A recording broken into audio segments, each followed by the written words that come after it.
Oras na may mangyaring masama kay VP Sara, lalo na sa kanyang Chief of Staff na si Attorney Zulaika Lopez. Mga tao sa likod ng pang-aabuso ng Kongreso, magbabayad sa batas. Ito ang kinumpirma ng former palace spokesperson na si Attorney Harry Roque, kung saan walang habas na isiniwalat ang patong-patong na kasong pwedeng kaharapin ng mga taong nasa likod ng panggigipin kina VP Sara at Attorney Zulaika Lopez. At tila damay raw dito ang Committee on Good Government Chairman na si Joel Chua. Umani ng samot-saring batikos at hanggang ngayon bog-bog sarado ng online sa maraming netizen ang Manila representative dahil sa tila panggigipit nito kay VP Sara at sa Chief of Staff ng Vice Presidente. Maraming netizen ang tila galit na galit kay Joel Chua maging sa liderato ng Kongreso na si Martin Romualdez dahil sa sinapit ng Vice Presidente at ng kanyang Chief of Staff na si Attorney Lopez, kung saan dumating pa sa sukdulan na kahit sa ospital na pagamutan, papaalisin pa sila at ita-transfer kahit critical na ang kalagayan. Hindi maiwasang madurog ang puso ng maraming nakapanood ng nasabing video kung saan mahigpit na niyakap ni Attorney Lopez ang Vice Presidente at sinabi nitong huwag siyang iiwanan dahil sa takot at panggigipit na ginagawa sa kanila ng gobyerno.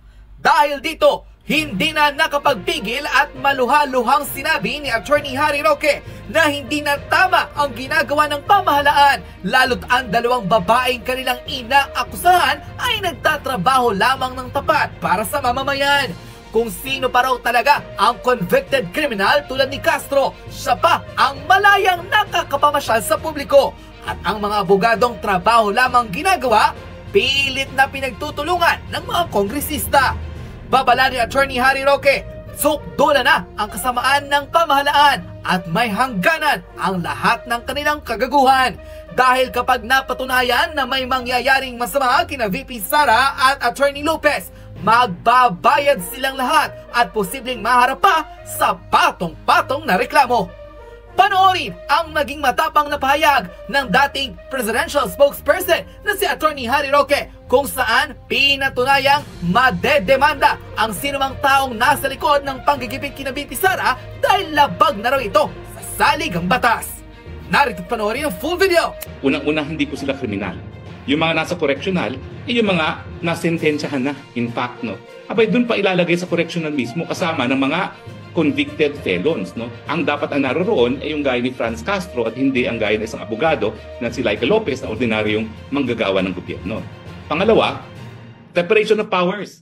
Ang correctional ay nasa ehekutibo, samantalang ang order na magpaditina by reason of contempt ay galing sa Kongreso.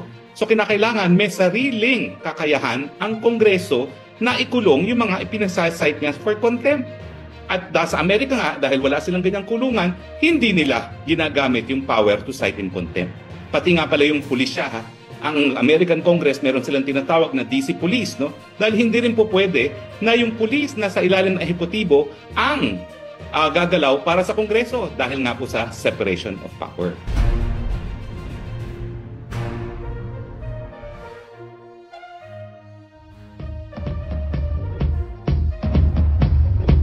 Dahil nagsalita na po ang ating Vice President at malinaw na po ang kanyang panawagan, kinakailangan magkaroon ng pagbabago na dahil mapang-api na po masyado itong administrasyon ni Marcos Jr.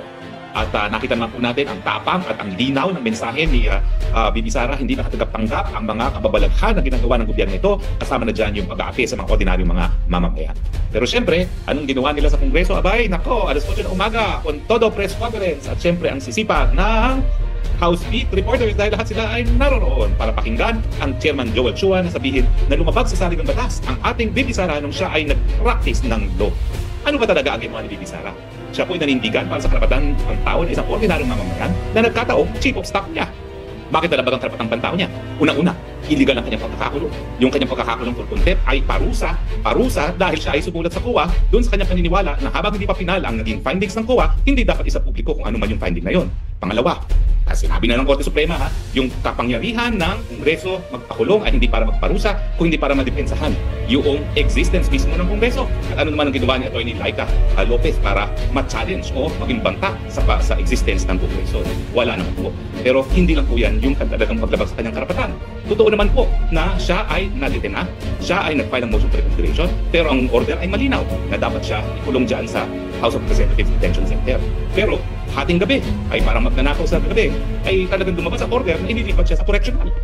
Now, alam niyo po, sa Amerika, ang katotohanan, bagamat ginaya natin yung kapangyarihan ng Kongreso mag-cite in contempt sa American Congress, sa ngayon, hindi po nagpo-contempt ang Kongreso kasi wala silang kulungan. Hindi po pwede na yung mga kino-contempt ng Kongreso ay ilalagay mo sa correctional. Bakit? Unang-una, hindi po sila kriminal. Yung mga nasa correctional, yung mga nasentensyahan na, in fact, no? Abay, doon pa ilalagay sa correctional mismo kasama ng mga convicted felons. No? Ang dapat na naroon ay yung gaya ni Franz Castro at hindi ang gaya ni isang abogado na si Laika Lopez na ordinaryong manggagawa ng gobyerno. Pangalawa, separation of powers. Ang correctional ay nasa ehekutibo. Samantalang ang order na magpatitina by reason of contempt ay galing sa Kongreso. So kinakailangan may sariling kakayahan ang Kongreso na ikulong yung mga ipinasasite niya for contempt. At sa Amerika nga, dahil wala silang binang kulungan, hindi nila ginagamit yung power to cite in contempt. Pati nga pala yung pulisya. Ang American Congress, meron silang tinatawag na DC Police, no? Dahil hindi rin po pwede na yung police na sa ilalim ng ehekutibo ang gagalaw para sa Kongreso dahil nga po sa separation of power. So actually, yung tinanong ako kung anong remedyo ni Atty. Laika, ang sabi ko, sa RTC na lang kayo pumunta. Dahil tingin ko, ang Supreme Court, marami na siguro talaga masyadong trabaho. Yung isang resource person na si Cassie Ong, buwan na nakakulong, no? Wala pang nangyari sa kanyang petisyon. Pero sa RTC, ang RTC kasi fix ang kanilang mga periods within which to resolve resolutions. At kapag habeas corpus yan ang pinaka-importante sa lahat ng mga aksyon at mas mabilisan yang maaaktuhan. No? Pero ano ang karapatan ng labag ni Atty. Laika? Yun nga po na bukod pa dun sa walang legal na basehan ng pagkakakulong niya and therefore it is illegal detention, yung paglilipat sa isang lugar na para lamang sa mga sentensyadong mga kriminal.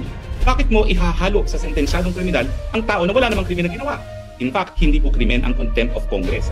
Yan po ay sa ulitin ko po, hindi pagpaparusa. It is a means for Congress to defend its existence. So, at saka bakit mo gagawin sa hating gabi? Alam mo, doon sa kwarto kung saan nakulong si Atty. Laika, doon din ata ako nakulong. At gaya ni Atty. Laika, talaga nagkaroon ako ng banta sa buhay ko dahil katabi ko naman yung dalawang self-confessed killers na nagtestigo labang kay dating Presidente Duterte. So, gaya ni Atty. Laika, binalangga ko rin yung aking ama dahil na yung black sa kwarto ay nasa labas, hindi nasa loob. No? Pero alam ko yung naramdaman nila. Kaya ako, kalalaki ko pang tao, napakalaki ko pa, nagkaroon ako ng ganun na feeling na insecure ka sa iyong buhay, lalong-lalo na si Atty. Laika. So, illegal practice of law ba ang ginawa ni Inday Sara Duterte? Naku po, as a lawyer, as a public servant, gumawa po ng panunumpa ang ating VP na itataguyod ang ating saligang batas. At kabahagi ng saligang batas, yung Bill of Rights ng mga mamamayan. Yung due process na hindi ka po pwede ipagkait ang kalayaan na hindi ka nadidinig. Pero yun nga po nangyari kay Atty. Laika. Alam mo, malinaw na po ang sinasabi ng Korte Suprema na maski merong kapangyarihan nga na mag-cite in contempt sa kaso ng Bengzon, sa kaso ng Neri, sa kaso ng Lincoln Ong. Makinakailangan naman, kung sa tingin nila ay contemptuous, dapat pakinggan yung testigo o yung resource person bago ma-contempt. Paano nila alam na nag-contempt o contemptuous ang ginawa ni Atty. Laika ay samantalang ang kanyang posisyon naman ay posisyon ng ahensya. Hindi naman niya personal na posisyon yun. At tama naman yung posisyon nila. Na habang hindi pa final ang nagiging finding ng COA dahil meron pang kapila, hindi mo na dapat isiwalat o isa publiko kung ano man yun. Dahil hindi pa naman final na decision yun ng COA. Pero sa tingin ko talaga, walang contentious dyan.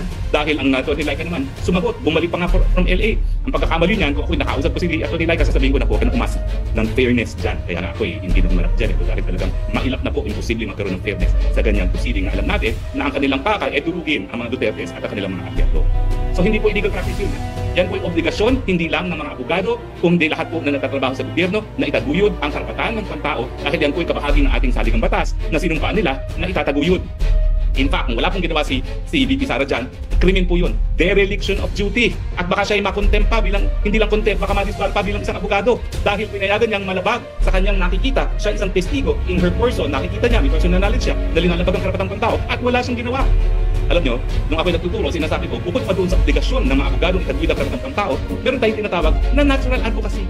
Natural advocacy, ibig sabihin, hindi ka dapat mag-abogado kung hindi mo itataguyod ang karapatang pantao. Dahil in the first place, yung mga batas, yan, binuo para protektahan ang karapatan ng mga mamamayan. Para kayo patay na ito ng batas kung hindi para sa kabutihan ng tao. Kaya kung lalabagin mo yung interes ng tao at ikaw ay walang gagawin, huwag ka na mag-abogado. So ang ginawa ni VP Sara ay pagtugon sa kanyang obligasyon bilang isang abogada, pagtugon sa kanyang obligasyon bilang isang public servant at the second highest official of the land. Ano na lang ang mensaheng pararating natin sa taong bayan kung ipipikit ang mata at magbagbibihan ang second highest official of the land habang linalapastangan ang karapatang pantao ng isang ordinaryong mamamayan.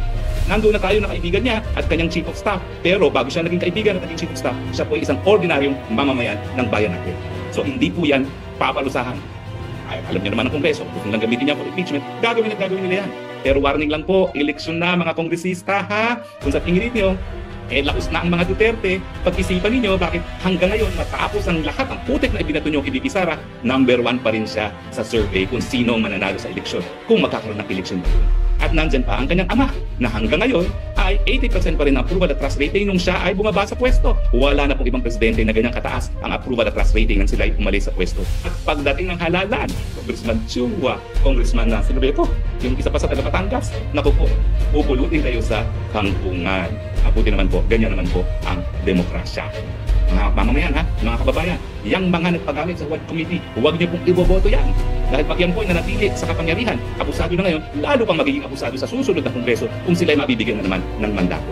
Karapatan niyo po yan, husgahan sila. Tanggapin niyo yung pera nila, hindi naman galing sa kanila yan, galing din sa kabanang bayan. Pero iboto niyo po ang inyong konsyensya at ang konsyensya natin ay kinakailangan itigil na itong mapang-akting mga pamamaraan ng ating mga mambabatas. So, nag-practice ba ang VP Sara nung siya ay nanindigan sa karapatan ni Laika? Hindi po yan practice of law. Yan po ay pagtugon sa obligasyon ng isang abogado at ng isang public servant. Agree or disagree? Well, alam nyo, marami tayong mga sports hours siguro sa araw na ito dahil maraming mga pangyayari. No? Abangan nyo po mga susunod na mga pangyayari. Pero panandalian, ako po'y magpapaalam. Ito po inyong sports na bayan. Harry Roque nagsasabi, salamat po sa inyong patuloy pagtangkilik ha. Naku po, yung mga nanood ng live natin na ngayong umaga, no? Ngayong madaling araw, maraming salamat po. Record po yung mga nanood ng live natin. No? First time ko po nagkaroon ng ganun karaming live views. Maraming salamat po. So, panandalian, magpapaalam na po ako. Makapabalik pa akong later on ngayong araw na ito sa dami ng mga pangyayari ha. Pero kinakailangan po, manindigan tayo ngayon sa ating karapatan, ipaglaban ang ating kalayaan, ipaglaban ang matinong pamumuno. Maraming salamat po. I love you, Philippines. You're the only country that I have. You're the only country that I have.